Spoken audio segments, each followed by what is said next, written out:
passé à Kim et obi na yonanga to mona okana musika abeti libanga voilà esimbi pe au mona que na libanga et simbi pe bongo na nyaga na poser simbate yo sepelile ba ya kele simbi te bazozo mazoma sérieux na sepelinde simbi te point et là ça qui ba uza important la vie musicale na bango ah donc yendenge simbi na za qui important la vie musicale mais bah, après voilà chacun voit. Chacun a sa vision, chacun voit les choses comme il pense ou comme elle pense. Aux endroits, il y a au monde en haut, c'est long.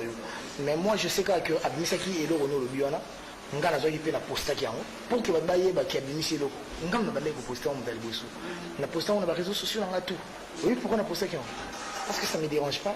Et Simba, ça ne me dérange pas. Mais ça peut aussi déranger générique, ni ange mi démon. Bandé, combien de concerts joués au Monique ou concert? Combien de concerts va ballonner banda ko ba yeba yo tala azobeta ko elo obi Simbio. Donc on a ça na terrain on a dit. On a ça na nini que moi na mai ou za frère abimisi eloko na publié parce que batu musuku ba misabilo on a publié na ibi na bangote.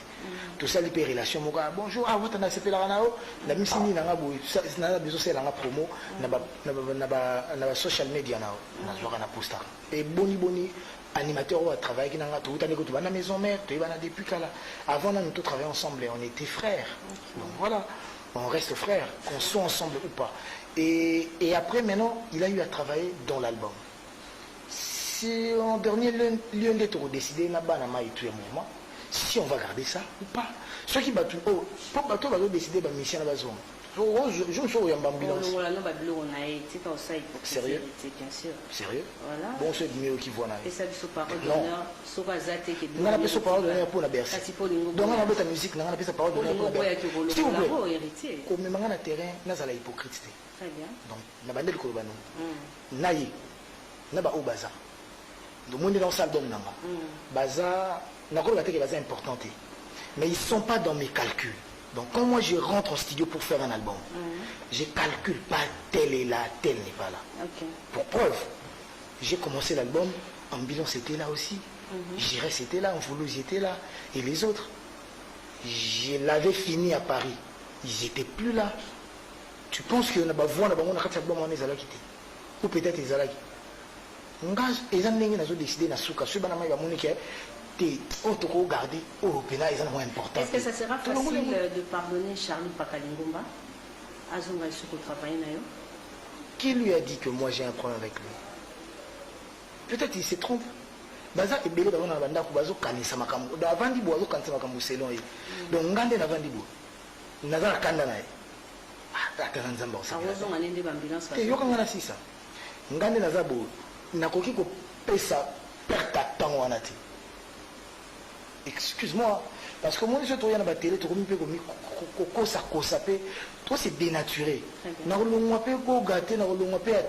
Pour faire plaisir à Charline Pakalingomba, non. J'ai eu à voir ma ramener sur Balobaka, Bazotin de Langa, social media, na WhatsApp, Banda, na avant l'ongo, Nandenga l'ongo, Tilelo. Non, na été, na yoka été, na sola na été, na zoza la peine pour ça au sola, na été, na zoza la peine pour ça au monété. Mais longola pe batu moi idée banda na yo muto bandi poser la question na ba misusu que ndé na vandi bo na jupe na ton nanga ya ko banda ko inae ya ko banda za na kandani maman c'est ça misala makasi ça peut misala makasi on a remis pesa te et maintenant pour la raison la groupe quand ndé na bisa kyo ba chali ba BH ba Niska na champion voix on a un directeur artistique na biso azana muyana ngana ya parler donc camarade, il y a grand frère. Donc, tant on a traité musicien, mais grand frère, pour servir des conseils. Il fallait que nous sur l'album Les Obima. Et on a une côte à la mambo album, surtout votre collaboration avec voilà, on va parler de ça, ni ange, ni démon. On va retrouver Baïlo Compte avec Héritier. Une grâce, une faveur. Une bénédiction, chanter avec ces vieux-là. Le jour où quand on dit que on a vu, on a comprendre que vu on a la musique. Bon, tu as déjà que vu on a la musique. On comprend un peu qui mystique dans la TV. Bon, mais ça qui ont des musiciens. La dernière musicien a parlé. Tu as eu un studio pendant la Tchéli Bango, Bayo Kavier. Bango, Bango, là, ah, on a un interpréteur, on a un doulé. Ah, on a la facilité. Donc, pour dire que, vu on a ça compliqué, vu on a Ayebi Penandoulé, Aza Penadage, Ayebi musique, j'ai beaucoup appris. Et je mourrais fier. Non, pas ça pour faire côté. Mais je mourrais fier d'en la juste chance et grâce. Alors, j'ai beaucoup appris, il m'a beaucoup montré, il m'a technicité, je suis n'a juste pas vieux, pour certaines personnes au bazin impatient, il y a hérité. Est-ce qu'on peut écouter la chanson en acapella? Il y a tellement passé. C'est la surprise. Alors, mi-ange, mi-démon, et la deuxième épreuve n'a eu hérité. Déjà, participation à Ridi Ami, si musicalement, ça montre déjà l'auteur ou la force de cet album. Mais actuellement, l'Européen de l'Axaki, Banze Moïsa Makasi, les Alikambo, il y a nombre de vues na YouTube. Si Nzembo, to Banzembo réussit 1 million de vues hérité, ton le baké million, j'ai simbité. Oui, mais tu as un million de vues. Il faut comprendre la question plus bien. Et que ça a tant de record. Bon, je ne sais pas. Million de vues, quand même, c'est 2 jours, 3 jours. Et bon, million de vues, 2 jours, 3 jours, on a des musiques, il y a moi. On a musique, on a sentiment, il y a bateau, il y a polémique sur internet, tout bateau, il y a polémique sur Banzela. Nous avons ce que ça million de vues, on a 2 jours, après on a sur un million de vues. Nous avons ce que on a 2 jours, malembe, et on a cassé. Donc, tout sa chance dans un million de vues. Tout sa chance dans talent, tout sa chance dans Nzembo. Nous avons Nzembo, il y a été. Chanteur à Yembi. Alors, à part Redi, millions de vues, il y a des arts. Très bien. Ce qui est Arabongo, déjà, définition musique et au bandela na bongo. Que la musique est une. Ce qui il y a millions de vues, mais combinaison de sons d'une manière agréable à l'oreille. On reste là, on reste focalisé là.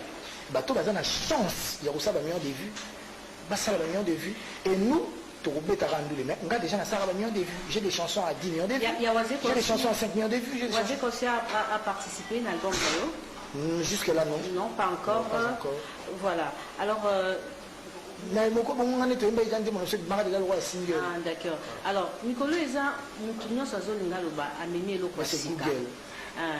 Faire rigolo à lobby à na rumba trap.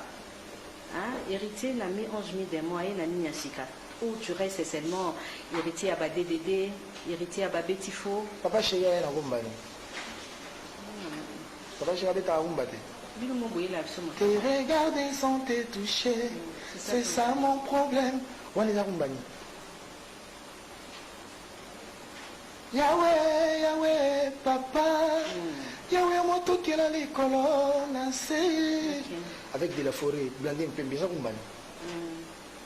Il faut que ceux qui intel appellent combo, donc ils sont tous souffrir à un combo tout pesant. Na obetaka rumba kaka rumba. Oh papa chéri basaka na de la forêt. Il y avait un vieux Redi Ami si libala libala. Tout n'entend maman. On est dans rumba.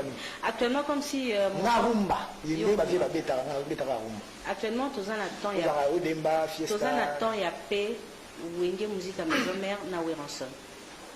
Avec le projet à Ferregola, ancien tout il y a maison mère na Masolo et tout. J'ai eu à entendre ça.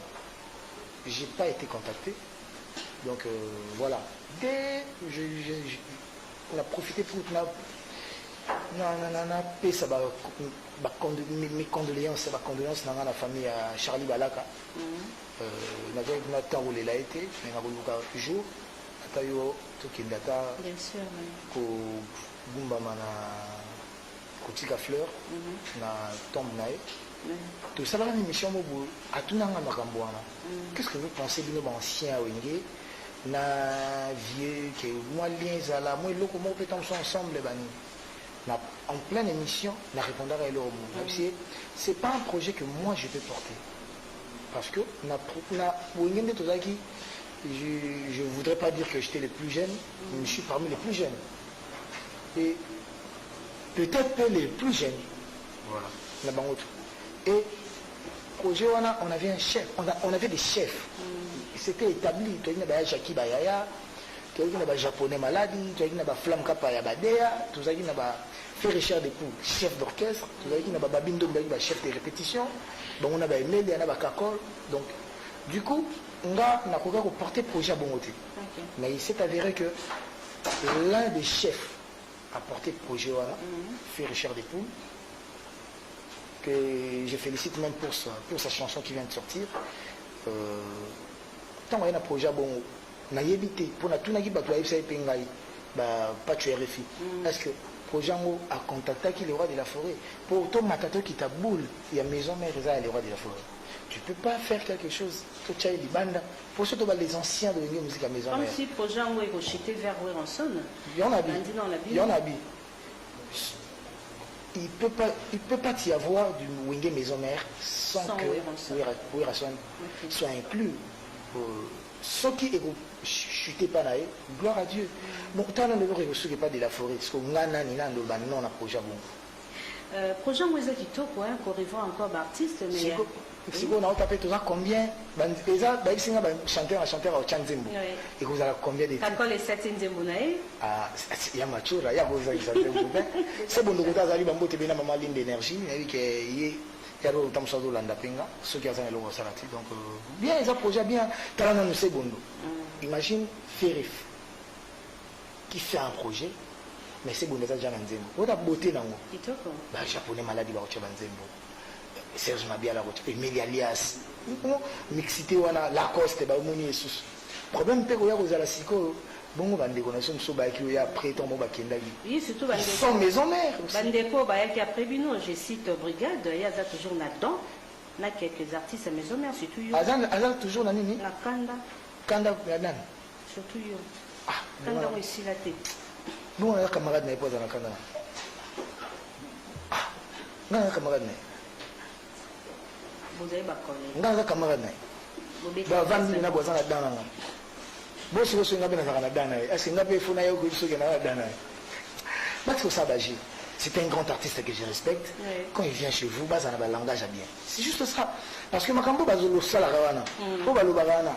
le monde peut le faire.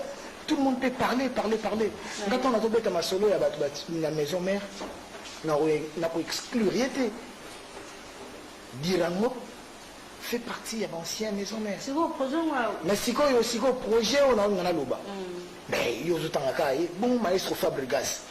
Ou un leader confirmé. Les lots sont à banderole pour Dirango, brigade, sur un concert. Non, quand on a dit l'accent au concert, pour un mot, il y a toujours vendre normal, toujours bête à ma solo, le roi n'est pas l'amour, le roi va niquer.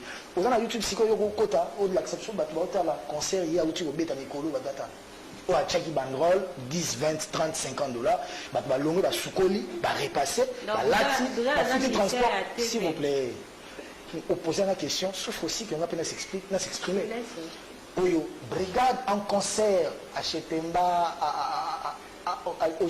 sur le showbiz, sur 20, 30, 50 $, bah tu vas soukoli, bah malili, ne langabo, bah repasser, bah lati, bah mina quoi, j'ai transport, à combien il faut foutre billet. Vous en avez un autre total.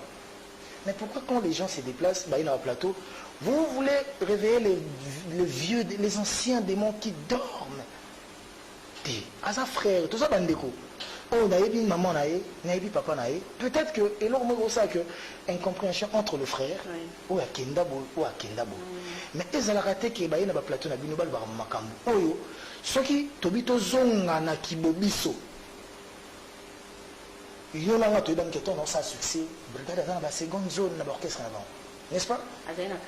Oui, dans le quartier latin, on a autant de sur la ferry, la tête à maison mère, où est la sonne la katikati, ferry, héritier, Juliette, Babi, Emile, il y a Azaki qui peut être bon. D'accord? Nous avons une maison mère, autant de 4 musiciens. Maison mère, si vous avez une maison mère, on a brigade. Pour nous, comme on a nous avons une communauté, nous avons une solennité. Ce n'est pas en actualité, je viens ici pour parler de mon album. Mais nous avons une maison mère. Sur la maison mère, musicien, moi, quoi voyager. N'a voyagé. Maison mère, tombé dans le bango. Il y a plus de 4. N'a bango. Musicien m'a voyagé. Non. Ngati. Bon, il y a évité. Oh. Bah, on s'en a liste. S'il vous plaît. S'il vous plaît. s'il vous plaît omoni oza na posa bato babeta mpena masone bolingaka bango bapesaka mbongo ti bo bapesaka mbongo aza musicien donc ndenge baliste esalama na babi 3 personnes nga nalali nanga po tuta mosusu baoya kozwanga po tovoyage héritier voilà botika kosala boye vraiment oyo wana mina na bondeli peut-être ekozala mpe bato mpe baolandanga bacollègue no mosusu baolandanga ezapeta mosusu dernière fois naloba makambo botika kopozaka bato baquestion sur bato moko boye non bato mosusu baobeta mpe musique na bango je lui dois beaucoup de respect mais soki question ye mabe nga na kosepela nanga te voilà héritier osala banzembo kitoko tu as raison de dire que la musique est intelligente voilà c'est ça merci très bien alors même musique wana yango eza na mi ange mi démon na tuni yo question na parce que toujours marqué pause to retrouver na nzembo mo kitoko na kati ya album Retirada c'est un défi oyo ezalaki une réussite totale